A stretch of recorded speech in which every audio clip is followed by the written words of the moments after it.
천년고찰 성남 봉국사가 인근 재건축 아파트 건설로 소장 문화재와 수행 환경에 피해를 입고 있습니다. 특히 시공사 측은 사찰 측의 공사 중지 요청을 받아들이지 않고 공사를 강행해 반발을 사고 있습니다. 김봉래 기자가 취재했습니다. 경기도 성남시 태평동의 천년고찰 성남 봉국사. 경기도 지방문화재 제101호 대광명전을 비롯한 건축물 3개 동에 균열이 생기는 등 피해가 뚜렷합니다. 사찰 인근의 재건축 아파트 시공사인 두산건설 측이 다음 달까지 아파트 철거를 마무리하기 위해 작업을 서두르면서 소음과 진동이 악영향을 미쳤다는 분석입니다.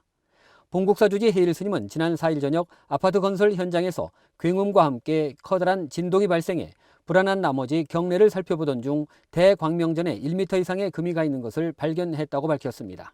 철거 과정에서 저희들 경기도 지방문화재 101호로 지정되어 있는 대광명전이 건물에 어떠한 심대한 훼손이 초래가 됐고요.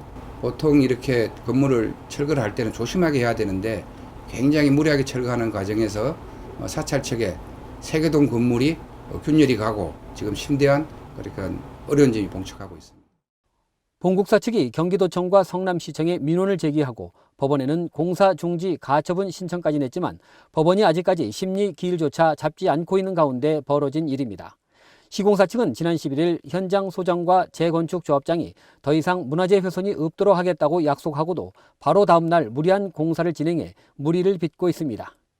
이런 대형 공사를 하게 되면은 환경영향평가나 주변의 민원들에 대한 의견을 충분히 어떻게 섭렵을 한 다음에 대화를 통해서 공사를 하는 게 관행인데 보니까 2016년 3월에 거기 마지막 설계 승인이 나갔더라고요. 그런데도 불구하고 제가 주직한 지가 1년 반이 됐는데 단 한 분의 역에 대해서 대화를 해본 적이 없었습니다. 그래서 매우 이거는 중대한 어떤 하자라고 생각하고 있습니다.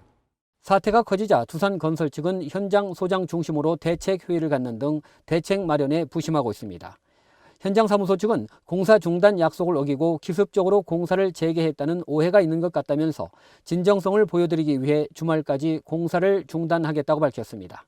감독 관청의 문제점도 제기되고 있습니다. 경기도 측은 민원 제기가 되자 뒤늦게 성남시 측에 문화재 훼손 여부 등에 대한 조사를 지시했으며 지난 3월 사업 시행 인가 당시 문화재심의위원회를 거친 뒤 기록을 남겨야 함에도 이 같은 절차를 제대로 지키지 않은 것 아니냐는 의혹까지 받고 있습니다.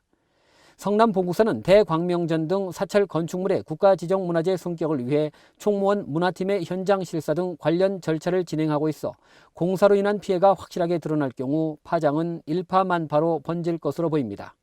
BBS 뉴스 김봉래입니다.